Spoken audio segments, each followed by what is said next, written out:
Assalamualaikum warahmatullahi wabarakatuh. Salam sejahtera untuk kita semuanya. Perjumpaan kali ini kita akan sama-sama belajar tentang semiotika. Ya.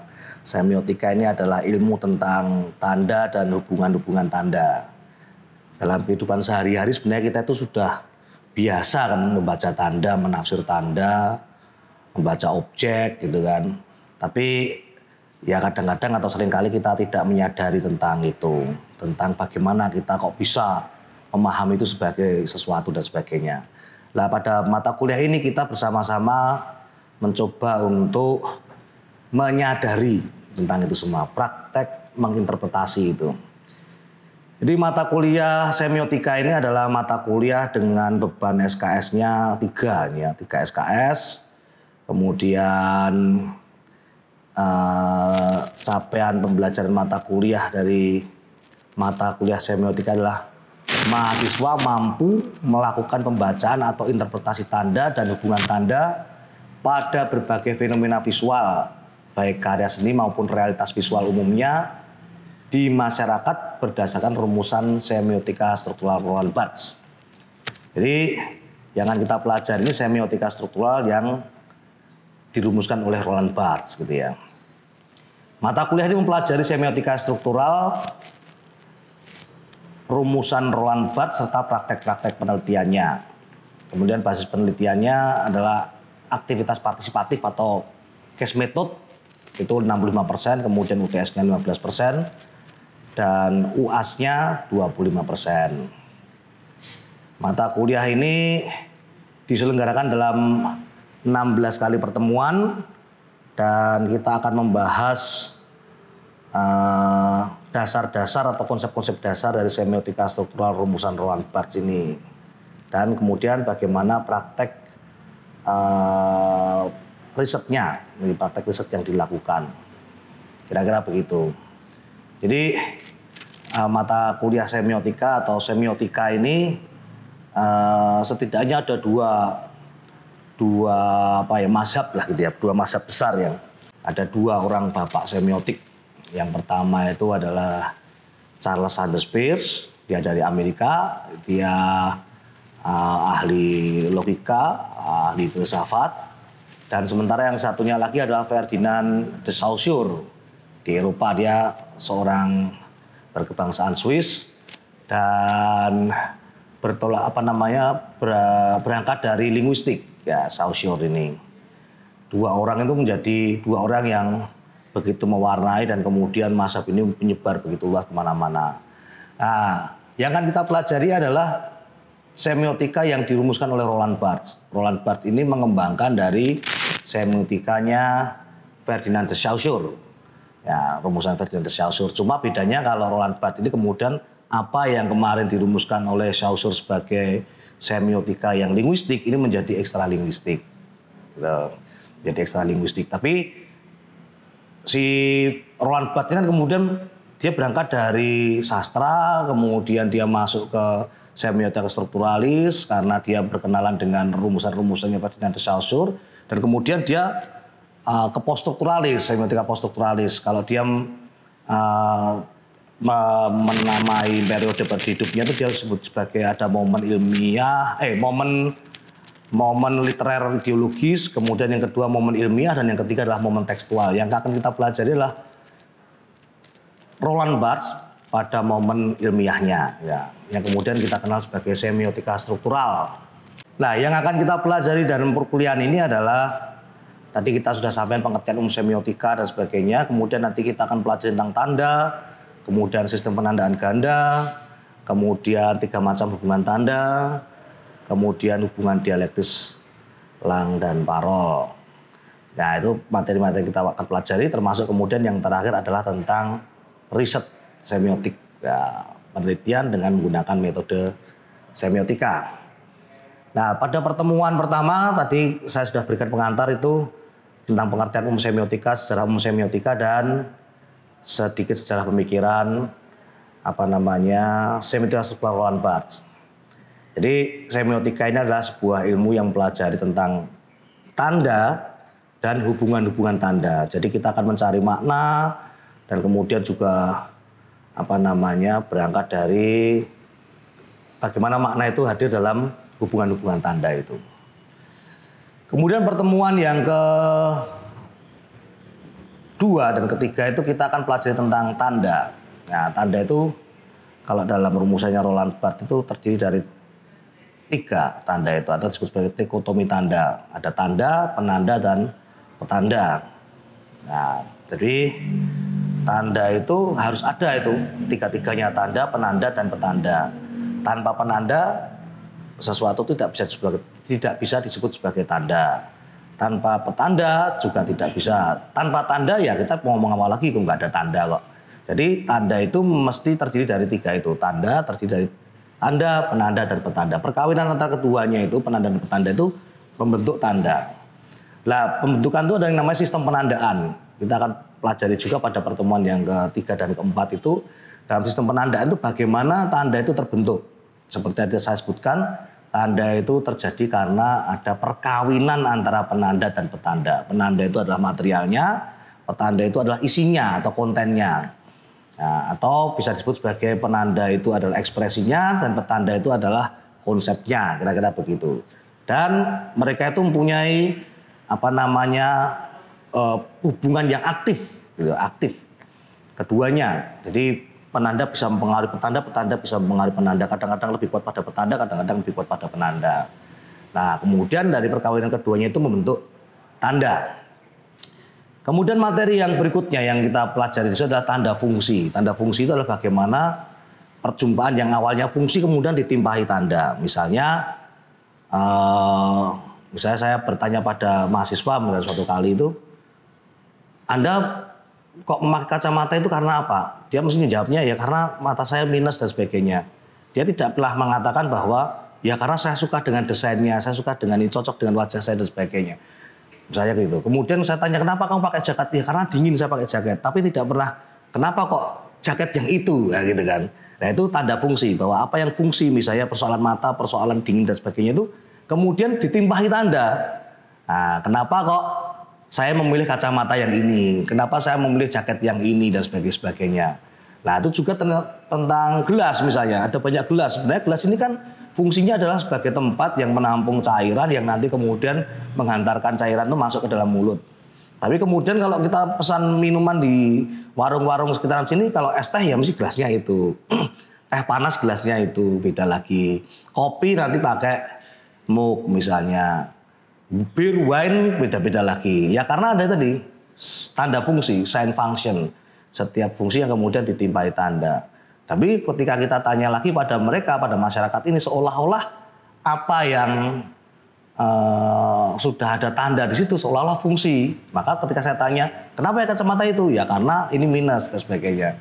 Padahal apa yang rasanya sudah konotatif tadi sebenarnya kita anggap sebagai denotatif dalam sehari-hari. Seolah-olah pakai baju itu ya pakai baju aja, pakai celana aja. Tapi sebenarnya ada tanda-tanda yang membuat kita memakai baju itu atau tidak memakai baju itu. Nah kemudian kita pada perjumpaan ini juga ketiga dan keempat ini kita bicara tentang kesemenaan tanda. Jadi tanda-tanda itu sebenarnya kita maknai secara semena-mena. Tidak ada sebabnya. Misalnya kenapa kok kita menamai atau memaknai anjing sebagai anjing atau sapi sebagai sapi. Apa potensi sapi disebut sebagai sapi atau kita maknai sebagai sapi? Apakah karena berekor? Anjing yang berekor, babi ya berekor, kuda ya berekor. Tapi kenapa kok itu yang namanya sapi? Bertanduk, kerbau ya bertanduk, rusa ya bertanduk dan sebagainya. Nah, ternyata pemaknaan kita atas tanda itu ya semena-mena sebenarnya, sesuka kita. Sebenarnya kita bisa saja menyebutnya takruk atau situs atau apa gitu. Tetapi kesemenaan ini sebenarnya ada pada ranah a priori, pada ranah a posteriori tidak. Kita bebas memaknai binatang itu misalnya sapi itu sebagai bukan sapi, sebenarnya bebas secara a priori, tapi a posteriori nggak bisa. Misalnya kita bilang katakan sapi itulah situk gitu ya, kita bilang ada situk makan rumput, nah orang nggak apa situk itu kan kira-kira gitu. Nah kesemenaan tanda itu di situ, arbiter. Nah tetapi kesemenaannya ada yang bermotivasi dan tidak bermotivasi, seperti misalnya tekek. Kata tekek itu adalah kesemenaan yang bermotivasi. Karena nama tekek itu muncul dari ya seolah-olah kita mendengar suara tekek itu adalah tekek atau tokek gitu ya. Lah tapi kok di dalam bahasa Inggris kok gecko. Nah, dan alasannya juga karena bunyinya gecko. Padahal tekek yang sama ini, misalnya gitu. Lah itu karena bermotivasi. Lah kalau sapi tadi adalah tidak bermotivasi, kalau tekek ini bermotivasi. Nah, kira-kira gitu. Kayak misalnya suara pistol itu misalnya kalau di komik kan sidor. Komik berbahasa Inggris bang. Tok tok tok sana nok nok nok. Nah, anjing guk guk guk sana wuf wuf wuf. Nah, gitu-gitu loh. Nah, itu bermotivasi. Kesempurnaan yang bermotivasi. Kemudian ada juga yang analogi. Misalnya analogi itu ya kayak misalnya yang kalau di buku saya ini saya mencontohkan logo susu Denko dulu ya, lama yang ada sapinya, gambar sapinya itu analogi. Meniru bentuk sapi tetapi itu tidak berarti sapi. Nah, misalnya tentang kesehatan, kecerdasan dan pertumbuhan anak. Jadi begitu misalnya pesan yang disampaikan. Nah, itu analogi. Non analogon juga ada lagi, misalnya bentuk-bentuk yang abstrak dalam logo-logo misalnya kayak gitu. Itu umpamanya. Kemudian dalam tanda itu ada yang namanya 3 gejala makna. Seolah-olah ketika kita melakukan penandaan itu kita ketemu makna. Padahal ternyata tidak. Penandaan itu tidak kemudian kita ketemu makna. Ketika penanda dan petanda itu ketemu, kawin, itu bukan makna yang dapat, tapi gejala makna. Nah, ada 3 gejala makna dalam tanda itu. Yang pertama adalah pesan. Dari penandaan itu ketemu pesan. Nah, yang pertama adalah penandaan dan kemudian dari penandaan ketemu pesan. Kemudian gejala makna yang kedua itu nilai. Nilai itu sesuatu itu dilihat secara lebih objektif gitulah ya, sosiologik gitu ya, ekonomik misalnya gitu. Jadi misalnya nilai itu bisa dipertukarkan dan diperbandingkan. Tanda itu bisa dipertukarkan dan diperbandingkan. Lah makna itu baru terjadi ketika penandaan dikawinkan dengan nilai. Setelah penandaan tadi pesan itu sudah sampai, kemudian dikawinkan dengan nilai. Ada yang bisa diperbandingkan dan ada yang bisa dipertukarkan. Misalnya gini, perbandingan tuh misalnya uang 20.000 dan uang 23.000 itu lebih gede dari 23.000. Nah, itu kan berarti diperbandingkan. Nah, diperbandingkan itu perbandingan di ranah penanda biasanya. Ini dengan ini gede mana, kuat mana, sebagainya gitu. Nah, pertukaran tuh misalnya 23.000 itu kita bisa beli misalnya burger misalnya gitu. 23.000 itu kita bisa beli burger. Jadi uang 23.000 itu kita tukar dengan burger. Seperti misalnya kita lihat film animasi dulu itu, ketika si macan ini lapar gitu kan, macan ini lapar. Nah, kemudian dia melihat tikus bergerak itu seperti daging bergerak-gerak gitu. Nah, pertukarannya bahwa ketika kita punya uang ini kita sudah membayangkan bahwa saya akan dapat burger. Nah, itu. Nah, kayak gitu makna itu terjadi. Seperti misalnya contoh yang lain, misalnya Rini ini di WA oleh Tini sama Tono misalnya. Rini di WA oleh Tono sama Tony, kayak gitu ya. Tono sama Tony. Yuk nanti malam kita jalan yuk gitu ya. Pesan WA-nya sama, nanti malam kita jalan. Tetapi Rini itu lebih senang sama Tono daripada Tony. Maka kemudian nilai pesan WA-nya si Tono itu lebih bernilai daripada Tony. Nah, makna dari Tono adalah ajakan kencan. Makna pesannya Tony adalah ajakan dolan. Maka dia memilih Tono, ya kayak gitu umpamanya. Nah, itu penandaan plus nilai jadi makna. Nah, penandaan berikutnya yang nanti kemudian kita akan gunakan dalam penelitian semiotik adalah artikulasi. Bedanya artikulasi adalah kalau yang tadi ada ketemunya gejala makna pesan, ketemunya nilai dan ketemu makna. Kalau artikulasi adalah bagaimana kita bisa menemukan pesan dan makna itu. Namanya artikulasi. Jadi pada waktu kita akan memaknai atau kita mau menginterpretasi tanda itu, kita simulasikan tanda itu atau objek itu. Kita simulasikan, kita potong-potong bagian per bagian. Artikulasi itu artinya dipotong bagian per bagian sampai sekecil mungkin. Jadi penanda dan petandanya itu misalnya kita gambarkan seperti sehelai kertas itu ya. Ini penanda, bawahnya itu petanda. Perkawinan dari keduanya adalah sehelai kertas itu. Nah, tapi untuk makna itu kita potong-potong. Sampai kemudian ada sekian banyak potongan sebanyak kita bisa melakukan. Maka pemaknaan atas itu menjadi lebih banyak, lebih gede, lebih luas, lebih bernilai. lebih bermakna dan sebagainya. Misalnya kita melihat satu lukisan, nah lukisan ini sebelum kita artikulasikan ya kita lihat oh itu lukisan. Tapi lah setelah kita artikulasikan, kita lihat penandaan-penandaan pada bagian-bagian unit tandanya, kita potong-potong, kita artikulasikan itu, kemudian bertumbuhlah makna dari setiap yang kita potong-potong itu. Nah potongan-potongan kan kita cari maknanya masing-masing tadi. Setelah itu diintegrasikan, dikelompokkan lagi, dikumpulkan gitu. Akhirnya yang awalnya itu hanya sebuah lukisan, itu menjadi ini adalah sebuah lukisan yang berbicara tentang kemanusiaan yang secara ironik ngomong tentang bla bla bla bla bla bla ngomong gitu. Jadi makna atas lukisan itu menjadi lebih kuat ketika kita artikulasikan. Nah, dilihat bagian per bagian, dilihat penandaannya, dilihat nilainya, dilihat pesannya, kemudian maknanya apa. Nah, itu artikulasi. Itu pada perjumpaan yang kedua dan ketiga itu bagaimana mahasiswa mampu menjelaskan tentang tanda dan makna tanda. Perjumpaan berikutnya selama 2 kali pertemuan kita bicara tentang sistem penandaan ganda. Nah, tujuannya itu bagaimana mahasiswa mampu menjelaskan sistem penandaan ganda. Sistem penandaan ganda itu adalah sistem yang dibangun di atas sistem yang lain, kira-kira begitu. Sistem penandaan yang dibangun di atas sistem penandaan yang lain. Nah, di sini kita akan bicara tentang munculnya konotasi, metabahasa, dan mitos. Konotasi itu kalau dalam bahasa kan umumnya kita tahunya adalah bahasa kiasan. Denotasi itu makna sebenarnya gitu ya. Kalau dalam semiotik, ya ini sistem penandaan tingkat kedua konotasi itu. Denotasi adalah sistem penandaan tingkat pertama. Sistem penandaan tingkat pertama dan sistem penandaan tingkat kedua. Meskipun sistem penandaan tingkat pertama belum tentu kemudian ya bagaimana itu adanya, tidak bukan kemudian mengungkapkan bagaimana seadanya ya tidak juga. Tapi itu menjadi tingkat pertama dan tingkat kedua.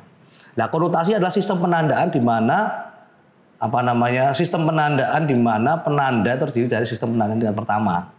Gitu. Jadi penandaan dalam sistem penandaan dalam sistem penandaan ganda ini juga perkawinan antara penanda dan petanda. Cuma bedanya kalau konotasi itu penandanya terdiri dari tanda yang terbentuk dari sistem penandaan tingkat pertama. Jadi konotasi adalah sistem penandaan di mana ranah penandanya atau ranah ekspresinya itu terdiri dari sistem penandaan tingkat pertama. Kira-kira gitu. Jadi misalnya sistem penandaan tingkat pertama itu kan materialnya adalah satu objek yang ada 4 kaki, kemudian ada tempat datar, ada tempat vertikal yang biasa digunakan untuk misalnya duduk misalnya gitu. Atau materialnya dulu. Satu objek 4 kaki ada tempat bisa untuk duduk atau horizontal dan vertikal. Kemudian petandanya adalah tempat untuk duduk, maka disebutlah itu kursi. Ada penanda tingkat pertama itu adalah kursi jadi. Nah, konotasi sistem penanda tingkat kedua, konotasi kursi tadi, kursi itu dijadikan penanda. Selain petandanya misalnya kekuasaan, maka kemudian penghadiran kursi itu bicara tentang kekuasaan, itu konotasi namanya. Konotasi yang lain ya seperti tadi yang saya contohkan di depan itu tentang gelas, gitu ya. Bagaimana fungsi ditipai tanda itu menjadi konotatif. Bisa kayak gitu contohnya. Nah, itu yang disebut sebagai konotasi. Kalau metabahasa itu yang tadi tanda itu atau sistem penanda tingkat pertama hasilnya itu tidak di penanda tapi di petanda, gitu. Jadi kalau metabahasa itu sistem penanda di mana ranah petandanya atau ranah konsepnya atau ranah kontennya itu terdiri dari sistem penandaan tingkat pertama. Contohnya jadi kursi yang tadinya ada di penanda di depan ini sekarang ditaruh di petanda. Nah itu metabahasa itu adalah bahasa yang membahasakan bahasa objek. Jadi kalau sekarang kursi ini diterangkan, diekspresikan gitu kan. Kalau tadi kan ekspresi ini kan kemudian diberikan konsep. Kursi menjadi kekuasaan. Nah sekarang kursi itu dijelaskan, diekspresikan. Kursi adalah bla bla bla bla bla bla bla gitu. Dijelaskan dan sebagainya. Maka itu disebutnya sebagai metabahasa. Misalnya tentang rasa. Misalnya rasa ditaruh di petanda. Kemudian rasa dijelaskan. Nah itu menjadi metabahasa yang kemudian kita namakan sebagai estetika. Misalnya gitu. Nah metabahasa itu hadir dalam sehari-hari sebenarnya. Tidak kemudian harus dalam satu ilmu yang yang serem gitu ya, enggak. Jadi metabahasa itu misalnya tentang bagaimana membuat lodeh, sayur lodeh, itu ya bisa. Nah sayur lodehnya ditaruh di petandanya, ekspresinya adalah sayur lodeh adalah bla bla bla bla bla bla bla gitu. Jadi dalam metabahasa itu kita mencoba untuk memperikan satu produk itu dengan empirik, ya secara empirik, lengkap gitu ya, jelas gitu ya, kayak gitu umpamanya. Jadi metabahasa itu membahasakan bahasa objek. Itu. Dan kemudian yang ketiga, yang kemudian kita sebut sebagai mitos. Paparan tentang mitos itu tidak ada di bukunya Roland Barthes yang Elements of Semiology, tapi dia ada di bukunya yang judulnya Mitologi. Tapi juga dasar-dasar juga menurut saya. Mitos itu sebenarnya konotasi yang menjadi masif. Konotasi menjadi masif yang kita lakukan terus-menerus sehingga itu menjadi mitos. Rumusnya sama. Penanda dari mitos itu terdiri dari sistem penandaan tingkat pertama. Cuma bedanya dengan konotasi, tanda yang menjadi penanda itu dimiskinkan dulu. Jadi mitos itu ada proses pemiskinan. Penanda itu dimiskinkan sampai kemudian menjadi bentuk. Agar kemudian bisa ditimpahi atau dimasuki penanda atau sejarah petanda atau sejarah yang lain. Nanti petanda atau sejarah yang lain itu memasuki mitos itu. Sehingga terjadilah mitologi atas itu. Jadi sosok misalnya Kartini mamanya. Kartini pendekar kaumnya misalnya. Nah itu sejarah tentang Kartini ini dimiskinkan dulu. Bahwa Kartini adalah intelektual, dia bicara tidak hanya untuk urusan perempuan saja tapi macam-macam. Lah pemitosan atas Kartini itulah sosok Kartini ini atau tanda tentang Kartini dimiskinkan. Yang lainnya dihilangi, kemudian diberikan sejarah baru tentang bahwa dia adalah pendekar kaumnya, bla bla bla bla gitu. Nah, itu mitos. Tangan kanan, tangan baik. Nah, mitos itu juga begitu. Tangan kanan, tangan kiri semua berguna. Tetapi kemudian kenapa kok tangan kanan dianggap tangan baik, tangan kiri tangan jelek? Nah, mitologi tentang itu ya tadi dimiskinkan tentang tangan kanan ini, tangan kiri ya juga begitu. Karena tangan kanan itu ada konsep tentang kebaikan di kita adalah kanan, semua kan kanan. Dalam pewayangan kan begitu juga. Yang dipasangnya simpingan. Nah, simpingan itu yang kanan itu satria, yang kiri itu buto dan sebagainya. Kanan itu lebih baik daripada kiri. Maka kemudian tangan kanan tangan baik, tangan kiri tangan jelek karena mengikuti konsep itu. Lah bahwa tangan kanan tangan kiri sebenarnya bisa dipakai untuk semuanya itu dimiskinkan agar menjadi yang kanan baik, yang kiri jelek. Kira-kira begitu. Itu mitos. Itu mitosnya begitu. Atau kalau tangan jelek, jelek kok dibawa-bawa ya. Jelek kok ditinggal rumah. Nanti agak gitu juga ternyata toh. Nah, itu karena mitologi tadi. Itu pertemuan yang ke-4 dan 5 ya. Ke pertemuan berikutnya kita akan bicara tentang 3 macam hubungan tanda.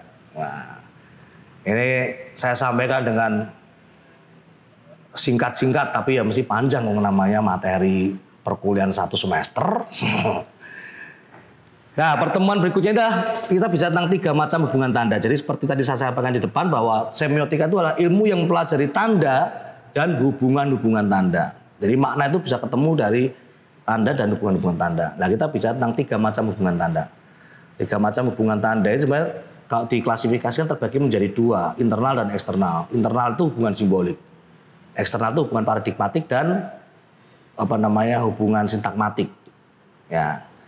Jadi kalau hubungan simbolik itu yang kemudian nanti menjadi simbol, kreasi simboliknya adalah simbol, itu adalah hubungan internal tanda, hubungan tanda dengan dirinya sendiri.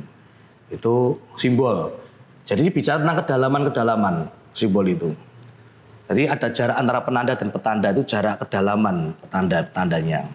Jadi misalnya kita akan menghadirkan Gus Dur misalnya sebagai simbol kemanusiaan, demokrasi dan sebagainya gitu. Ya kita harus dalami Gus Dur, tentang Gus Dur sehingga ketika kita menghadirkan Gus Dur sebagai simbol kuat gitu ya.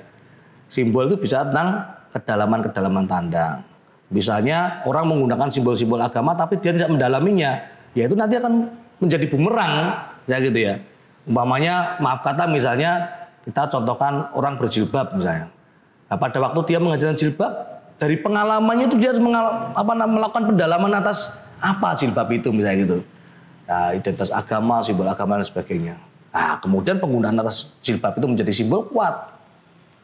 Nah, beda kalau dia tidak mendalaminya, jadinya cuma tren dan sebagainya. Nah, kayak gitu umpamanya. Nah, simbol ini sangat disenangi oleh komunitas-komunitas masyarakat kita. Nah, maka kemudian muncul simbol di mana-mana. Simbol itu seperti kita berada di sebuah rumah yang pondasinya kuat. Simbol itu seperti kita berada di atau berteduh di pohon yang akarnya kuat. Jadi bicara tentang kedalaman-kedalaman. Nah, gitu. Nah, simbol ini membuat kita merasa otentik, merasa punya hubungan dengan yang metafisika gitu. Punya hubungan dengan yang metafisik, ya, membuat kita merasa penuh lah, total gitu. Itu simbol. Nah, simbol itu bicara tentang kedalaman-kedalaman hidup. Menakar kedalaman-kedalaman hidup dengan mengeksploitasi tanda-tanda. Itu simbol. Nah, jadi hubungan simbol itu bicara tentang kedalaman. Berikutnya adalah hubungan paradigmatik. Hubungan paradigmatik itu hubungan eksternal tanda. Hubungan tanda dengan tanda lain yang sekelas. Nah, yang punya satu kelas atau satu sistem. Hubungan paradigmatik itu hubungan mnemonik, hubungan asosiatif gitu ya. Itu seperti misalnya pada suatu hari pada bulan Ramadan menjelang Lebaran di mall kita melihat gambar ketupat gitu. Pada waktu kita melihat gambar ketupat, dalam kepala kita itu langsung muncul gambar-gambar yang lain yang berkaitan dengan itu. Misalnya kemudian beduk, sarung, peci dan sebagainya. Atau pas pada waktu bulan Desember, pada waktu Natal kita melihat di mall itu misalnya gambar lilin misalnya gitu. Kita kemudian teringat dengan gambar-gambar yang lain berkaitan dengan Natal misalnya gitu. Kita teringat dengan topi Sinterklas, dengan permen yang kayak tongkat itu dan sebagainya. Jadi hubungan yang ada tapi tidak ada gitu ya. Ini hubungan in absentia, ada tapi tidak ada. Jadi pada waktu kita lihat itu kita ingat dengan yang lainnya. Nah itu, makanya sebenarnya juga sebagai hubungan asosiatif. Kita melihat itu teringat dengan yang lain. Itu hubungan paradigmatik. Nah, hubungan paradigmatik itu dalam kreasinya nanti kita akan menghadirkan metafor, gitu ya. Kalau tadi hubungan simbolik itu kita bisa dalam kreasinya itu kemudian muncul simbol. Kalau hubungan paradigmatik itu kita akan bisa menghadirkan metafor. Metafor itu kira-kira begitu juga. Nah, tapi kemudian dalam metafor itu adalah ada pertukaran tanda. Nah, pertukaran tanda itu dipilih yang paling kuat tapi dalam satu sistem. Dia tidak bisa milih yang lain, tapi dia pilih dalam satu sistem itu. Nah, itu bisa terjadi dalam hubungan paradigmatik, hubungan asosiatif, hubungan mnemonik. Itu. Nah, misalnya ungkapan saya pergi ke Mekah, ya. Saya pergi ke Mekah itu kan informasinya sudah dapat, tapi kurang kuat. Metafor kan bicara tentang kekuatan bahasa. Metafor itu pertukaran tanda dengan tanda yang lain, tapi dipilih yang paling kuat. Ini kurang kuat. Maka kemudian dipilihlah, kan dari paradigmatik tadi kan kita ingat bahwa dalam satu sistem itu Mekah itu ada Mekah, Tanah Suci, Baitullah dan sebagainya. Misalnya gitu. Kita pilih yang paling kuat. Misalnya Tanah Suci. Maka kemudian Mekahnya kita coret. Tanah Suci yang awalnya itu ada dalam memori kita masukkan ke situ menjadi kalimat saya pergi ke Tanah Suci. Nah, saya pergi ke Tanah Suci itu lebih kuat dari sekedar saya pergi ke Mekah, kalimat itu. Meskipun Tanah Suci itu ya salah juga, tidak ada tanah yang suci, tanah semua sama kira-kira gitu. Tapi dalam metafor itu menjadi kuat karena tanah suci tadi. Nah, hubungan paradigmatik dalam hal ini adalah metafor itu membuat kemudian kreasinya terasa puitik, terasa surrealistik. Ya tadi kan saya pergi ke tanah suci kan puitik dan surrealistik juga karena tidak ada tanah yang benar-benar suci itu. Nah, kayak gitu-gitu. Nah, itu hubungan paradigmatik, disebutnya juga hubungan virtual, disebut juga dengan hubungan formal karena bentuk-bentuk tadi. Jadi bentuk-bentuk dari yang diklasifikasi dalam satu sistem itu tadi. Nah, kemudian berikutnya kita akan itu di hubungan eksternal ya. Hubungan eksternal berikutnya itu adalah hubungan sintakmatik. Hubungan sintakmatik itu hubungan tanda dengan tanda yang lain dalam satu struktur lah. Kalau hubungan paradigmatik metafor tadi dalam satu sistem, kalau sintakmatik dalam satu struktur. Kombinasi tanda-tanda yang didukung oleh aspek ruang, kira-kira begitu. hubungan sintakmatik itu. Kalau linier itu seperti bahasa atau seperti saya ngomong ini kan ini sintakmatik. Tulisan itu sintakmatik, gitu. Linier gitu ya. Jadi misalnya Anda mau ngomong saya makan bakso dalam hubungan sintakmatik itu untuk mengatakan bahwa yang makan bakso adalah saya, maka kalimatnya adalah saya makan bakso, bukan bakso makan saya. Atau bakso makan atau makan saya bakso, tidak bisa begitu.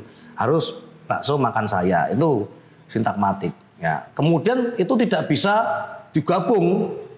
Nah, misalnya Anda ngomong bakso dan kata makan dan kata saya Anda ucapkan bareng-bareng. Nggak bisa. Anda nulis ya begitu, aku makan bakso dalam satu titik, nggak kebaca. Nah, itu dikombinasikan. Itu bukan sintakmatik. Kalau dalam bahasa linier, kalau yang ekstralinguistik itu menjadi spasial. Seperti kita melihat lukisan, melihat film dan sebagainya itu spasial. Kita bisa membaca tidak selalu dari kiri ke kanan atau kanan ke kiri. Nah, kita bisa dari atas bawah, dari bawah ke tengah bawah lagi terus ke atas dan sebagainya. Jadi ruang itu hubungan sintakmatik. Hubungan tanda-tanda dalam satu ruang atau didukung oleh satu ruang, itu bukan sintakmatik. Lah, dalam hubungan sintakmatik ini ada logik gitu ya. Logik, kelogisan, kemasuk akalan. Ya tadi misalnya aku makan bakso, masuk akal dari aku makan bakso adalah kata aku diberikan di awal, terus tengah, terus akhir menjadi aku makan bakso. Kalau susunan kayak begitu, ya nggak masuk akal. Nah, ada kemasuk akalan dan ada fungsi untuk mengatakan akulah yang makan bakso, maka kalimatnya adalah aku makan bakso. Maka seringkali buat sintakmatik disebut juga dengan hubungan fungsional, karena itu fungsional. Seperti pakaian, itu kan satu struktur nih pakaian tuh. Baju, celana, sepatu misalnya gitu, itu struktur. Tidak bisa bajunya ditukar ke celana, celana ditukar ke baju dan sebagainya. Gitu. Kalau paradigmatik itu misalnya kita melihat baju ini, oh itu ada kejawaannya karena ada luriknya, itu paradigmatik. Kalau bukan paradigmatik ini bisa melihat begitu, karena asosiatif ini. Kalau sintakmatik itu struktur, gitu ya, strukturnya. Jadi saya ke kantor tidak bisa hanya baju tok nggak pakai celana, gitu kan? Celana tuh nggak pakai baju nggak bisa, harus pakai baju, celana dan sebagainya. Nah ini hubungan ini kemudian memunculkan yang disebut sebagai wacana, tuturan, praktek sehari-hari. Meskipun kemudian nanti dalam praktek sehari-hari itu akan muncul inovasi-inovasi kreatif atas itu. Nah, misalnya tentang pakaian dinas itu kan kemudian ada modifikasi-modifikasi itu. Itu karena modifikasi dalam hubungan sintakmatik. Seperti misalnya gini. Dulu orang yang pakai batik itu adalah orang Jawa, ya itu. Misalnya begitu ya, kita pakai contoh, dipakai sebagai jarik gitu ya. Orang yang pakai batik, jarik itu mesti orang Jawa. Lah kemudian pada waktu Orde Baru kemudian munculnya perusahaan-perusahaan, munculnya perusahaan-perusahaan tekstil kemudian membuat baju-baju batik gitu kan. Dan kemudian terjadi begitu kuatnya kekuatan penjawaan dalam tanda kutip ke seluruh Indonesia, pejabat-pejabat menggunakan batik dan sebagainya. Orang menggunakan batik itu tidak kemudian adalah orang Jawa. Kalau kamu kepengen terlihat Jawa, pakailah batik. Nah, itu ada perubahan pemaknaan dari kalau orang pakai batik adalah orang Jawa menjadi kalau kamu kepengen terlihat Jawa, pakailah batik. Sampai Orde Baru terjadi begitu. Nah, kayak gitu. Nah, untuk mengetahui misalnya bagaimana perubahan itu terjadi ketika penanda berubah dan kemudian apakah kemudian petandanya akan menjadi seperti apa dan sebagainya, itu ada yang namanya uji komutasi. Jadi itu uji komutasi ya kira-kira hampir sama dengan artikulasi tadi ya, dipaparkan dibedah, dipotong-potong, dilihat bagian per bagian penandanya, kemudian ada efek apa ketika penanda itu berubah.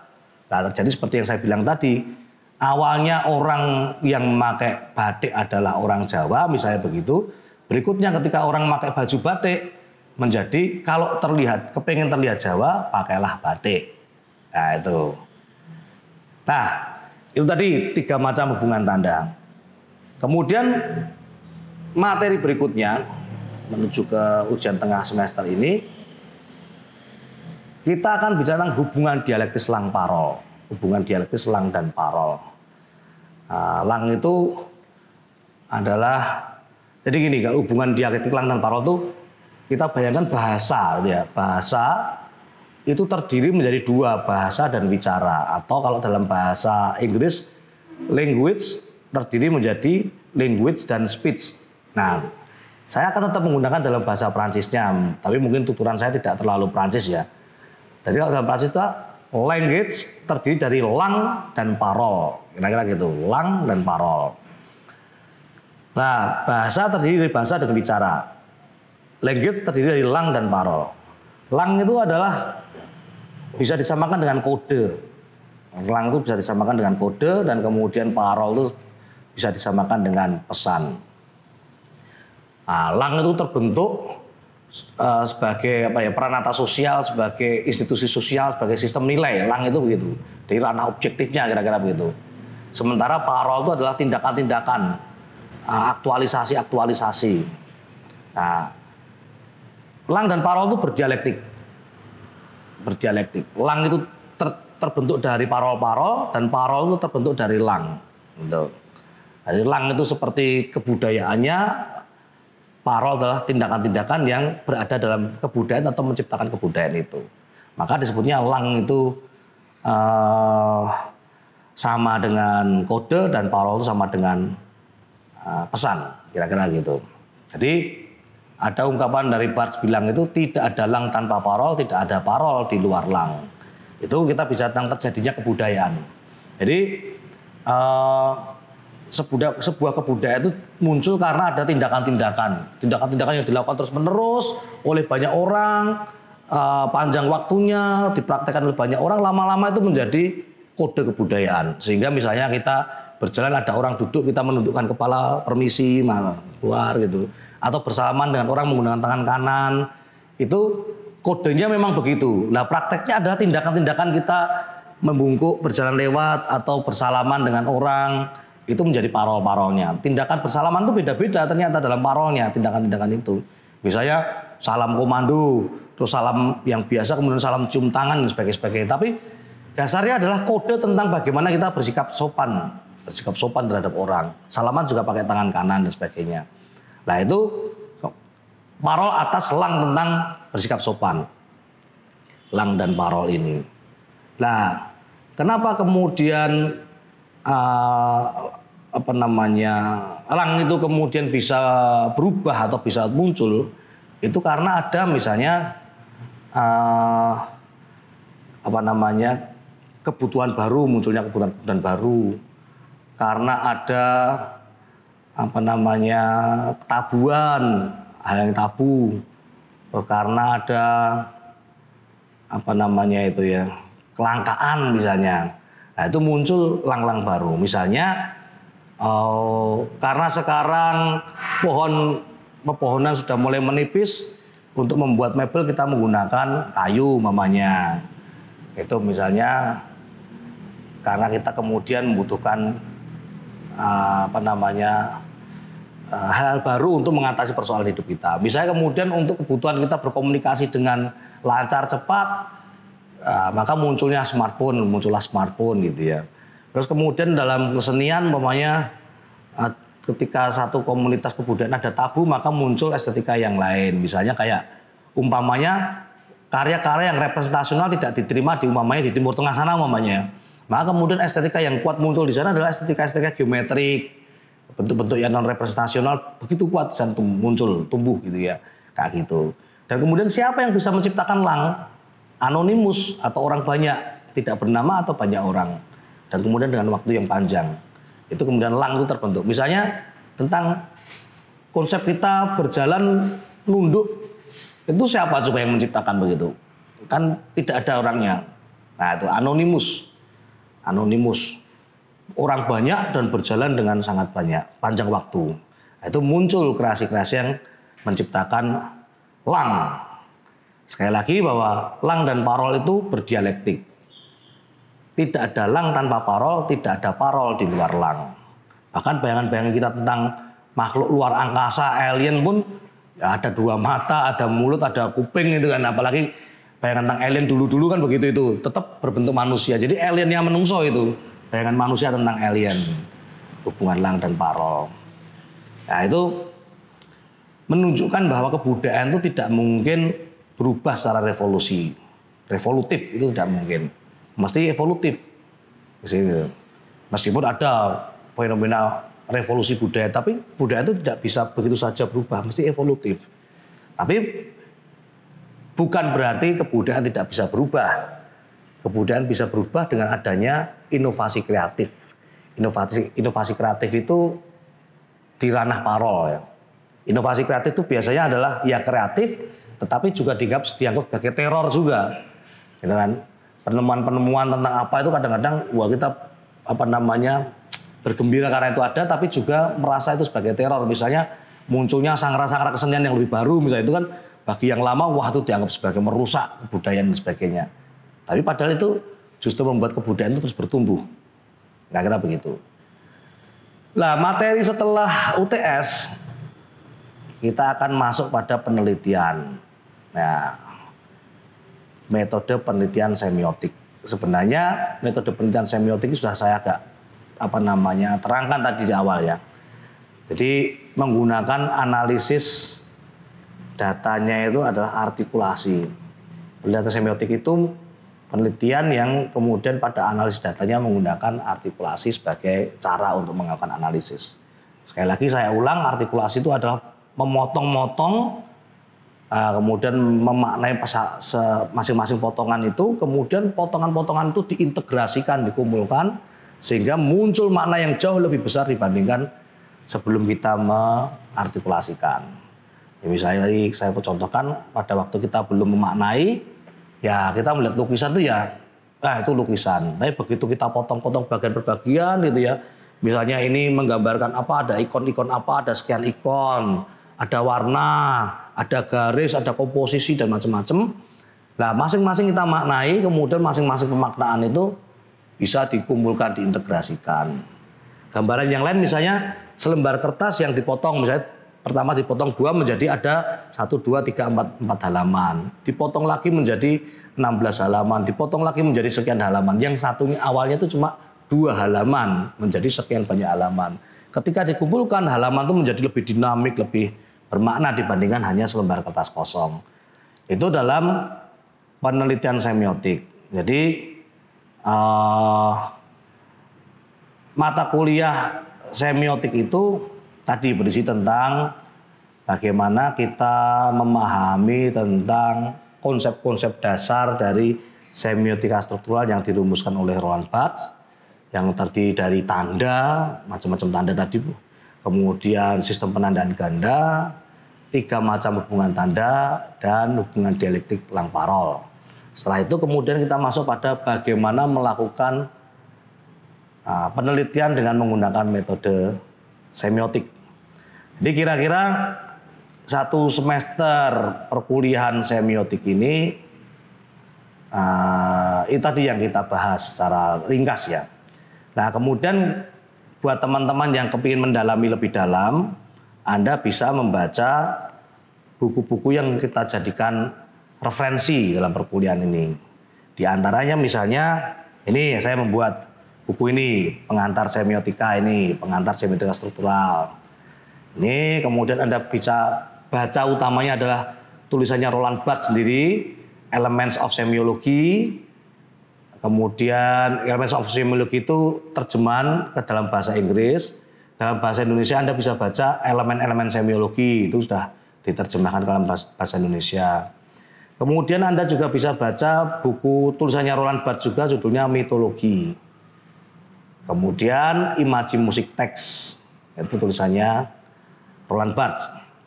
Anda juga bisa baca bukunya Chris Budiman, judulnya Semiotika Visual, Konsep Isu dan Problem Ikonisitas. Kemudian Anda juga bisa baca bukunya Benny Hahut, ya itu, Semiotik dan Dinamika Sosial Budaya. Anda juga bisa baca untuk mengetahui tentang Saussure itu ya, itu tulisannya sebenarnya itu bukan tulisan Saussure tapi tulisannya Saussure yang dikumpulkan oleh mahasiswa-mahasiswanya ya. Materi perkuliahan yang dikumpulkan oleh mahasiswanya yang kemudian dinamai sebagai tulisannya Ferdinand de Saussure, judulnya terjemahan bahasa Indonesia Pengantar Linguistik Umum. Anda kemudian bisa baca tulisannya ST Sunardi juga, Semiotika Negativa, dan kemudian Anda juga bisa baca buku Serba-serbi Semiotika. Ini Van Zustaert dan Manuti Sujiman. Itu referensi yang bisa kalian baca, yang Anda baca untuk lebih mendalami tentang semiotika struktural. Oke, saya kira untuk materi semiotika ini sampai di sini. Mudah-mudahan sebagai pengantar apa yang saya sampaikan itu bisa berguna lah ya untuk Anda kemudian bisa lebih dalam mendalaminya. Memang tidak bisa dalam satu duduk begini kita paham semiotik. Nanti dalam prakteknya bisa dilakukan dengan lebih fokus, lebih mendalam, dan memang butuh waktu. Begitu saya kira, dan mudah-mudahan apa yang saya sampaikan ini tersampaikan dengan baik, diterima dengan baik, dan berguna buat teman-teman semuanya. Akhirnya terima kasih. Wassalamualaikum warahmatullahi wabarakatuh. Salam sejahtera untuk kita semua.